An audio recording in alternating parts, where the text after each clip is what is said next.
رجوع کی شرعی حیثیت۔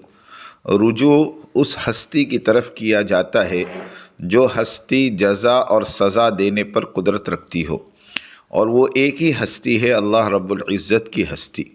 اسی لیے لفظ رجوع الی اللہ مشہور اور معروف ہے کہ بندہ اللہ کی طرف رجوع کرتا ہے۔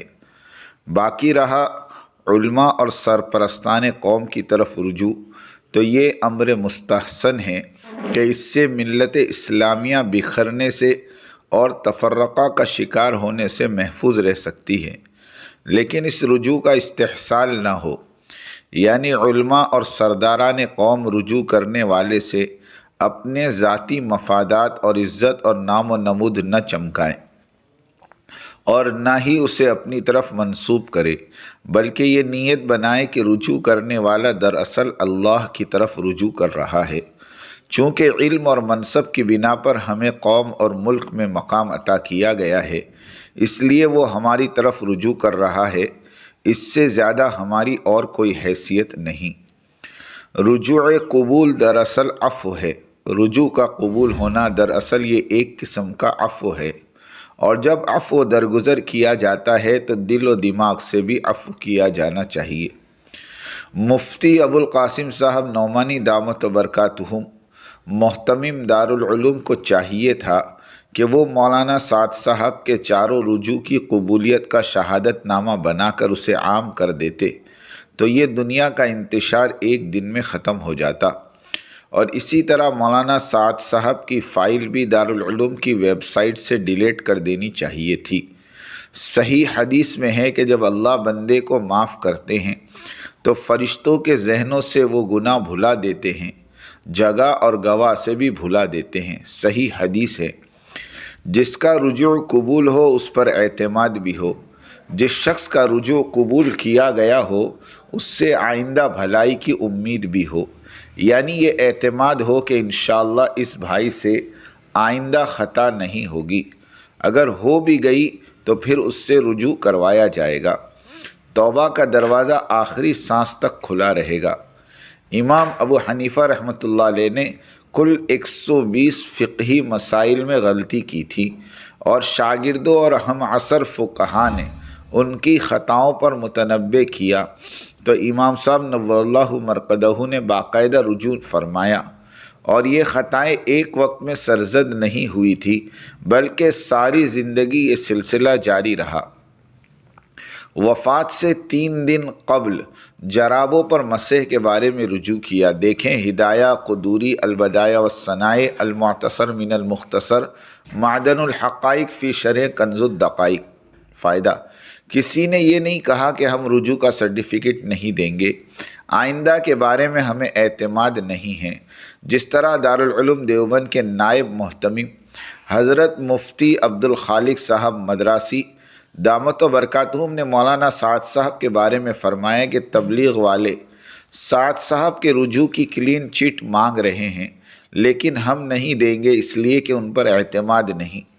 حضرت کی آڈیو کیسٹ موجود ہے۔ امام ابن ابی شیبہ نے اپنی کتاب مصنف ابن ابی شیبہ میں پوری ایک جلد بنام رد علی ابی حنیفہ کے نام سے لکھی، تقریباً وہ جلد 7ویں یا 8ویں جلد ہے۔ کتاب معدن الحقائق شرح کنز الدقائق، مصنف مولانا محمد حنیف گنگوہی صاحب فاضل دارالعلوم دیوبند نے بھی کئی مسئلے بنام رجوع امام ابو حنیفہ اپنی کتاب میں قلم بند کیے ہیں۔ اسلاف میں سے اکثر ائمہ فقہا ائمہ حدیث سے خطا اور اس پر ان کا رجوع ثابت ہے۔ حضرت اشرف علی تھانوی نور اللہ مرقدہ سے 20 مرتبہ رجوع کرنا ثابت ہے۔ خطا کام کرنے والوں سے ہی ہوا کرتی ہے، کام کرنے والوں ہی سے خطا ہوتی ہے، کام نہ کرنے والے اور گھر بیٹھے رہنے والوں سے تو کوئی خطا اور غلطی سرزد نہیں ہونے کی۔ ماضی میں بھی اہل تبلیغ سے غلطیاں اور کمیاں ہوا کرتی تھی، مگر اس وقت کے بڑے انہیں معذور اور سیکھتڑ سمجھتے تھے اور پیار و محبت سے ان کی اصلاح فرماتے تھے۔ عفو درگزر کرنا ان کے اخلاق کریمانہ میں شامل تھا۔ میوات کے ایک دیہات دہوج میں ہمارا ایک ساتھی جو بالکل ان پڑھ تھا وہ بیان کر رہا تھا اور اس مجمع میں 12 کبار علماء موجود تھے، 3 شیخ الحدیث، 4 مفسرین اور 2 مفتیان کرام۔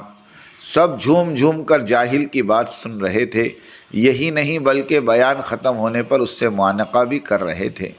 بعد میں لوگوں نے حلقہ لگا کر ان حضرات کے سامنے دوزانو ہو کر بیٹھ گئے تو پتہ چلا کہ یہ بزرگ حضرات یہاں کسی کے ہاں دعوت میں تشریف لائے ہوئے ہیں۔ سادگی اتنی تھی کہ دیہاتیوں کے لباس میں ملبوس ہیں، لوگوں کے عیبوں پر پردہ ڈالنا ان کی عادت تھی۔ الفصیح افصح کے وہ مصداق تھے، یعنی اچھائیوں کی کثرت میں خرابیوں کی قلت کو نظر انداز کر دیتے تھے۔ بعد والوں میں وہ خو باقی نہیں رہی، انہوں نے الفصیح افصح کی صفت کو اپنایا، یعنی گھڑا بھر دودھ میں مینگنی ڈال دینے والا کام کرنا شروع کیا۔ یعنی مولانا سعد صاحب کی ہزاروں خوبیوں پر چند مشتبہ باتوں کی وجہ سے پانی پھیر دیا، اور یہ بھی نہیں سوچا کہ ساری دنیا میں پھیلے ہوئے کروڑوں سیدھے سادے تبلیغ والے ان سے منسلک ہیں، ان کا کیا ہوگا فائدہ۔ اہل علم پر کوئی آفت آ جائے تو علم ان کی رہبری کے لیے کافی ہو جاتا ہے، مگر کم علم اور سیدھے سادے لوگوں پر کوئی دینی آفت آ پڑتی ہے تو وہ بیچارے فتنوں کا شکار ہو جاتے ہیں، کسی پر اعتبار کرنا ان کے لیے مشکل ہو جاتا ہے۔ آخر کار دین اور دعوت دین سے کنارہ کشی اختیار کر لینا ان کا مقدر بن جاتا ہے۔ میرے لفظوں کے دریا میں سنبھل کر تم سفر کرنا، سفینے اس میں جو اترے وہ ساحل کو نہ پائے۔ میری بات توجہ سننی پڑے گی، بہت توجہ سننی پڑے گی۔ تم بات کو غلط مطلب نکالو گے اپنی ذہن سے، تو میرے ذہن میں جو مطلب ہے اس پہ غور نہیں کرو گے۔ یہ بڑی مصیبت ہے زمانے میں، بجائے جو میں چاہتا ہوں اس طرف توجہ کرنے کے اپنے دماغ میں جو کچھ لیے بیٹھے ہو اس کو غلط رخ پر لے جاؤ گے۔ سنو غور سے۔ بات کو سمجھنے کے لیے سب سے پہلے آدمی اپنے ذہن کو اور اپنے برتن کو اعتراض اور تردد اور اشکال سے خالی کرے، اس لیے کہ اگر کسی بات کو بھی مفہوم مخالف اور کسی بات کو بھی کسی دوسرے عمل کی تردید یا اس کی تنقیص یا اس کی افادیت کو کم سمجھنے کے سوء ظن کے ساتھ سنا گیا، نفع کی باتوں سے نقصان ہونا یقینی ہے۔ اس لیے سب سے پہلے ہم اس کی نیت کریں، پوری بات سنیں گے، آگے پوری بات نقل کریں گے۔ آدھی سننا یہ بھی دین دعوت کے لیے ناقص، اور آدھی بات کا نقل کرنا یہ تو بڑے فساد کا ذریعہ ہے، اس لیے بہت توجہ کے ساتھ بات سننی ہے۔ اور اگر آپ نے ابھی تک ہمارا چینل سبسکرائب نہیں کیا تو فوراً سبسکرائب کیجئے، ساتھ ہی بیل آئیکن پر کلک کریں تاکہ مزید آنے والی ویڈیو ہیں وہ آپ کو وقت پر ملتی رہیں۔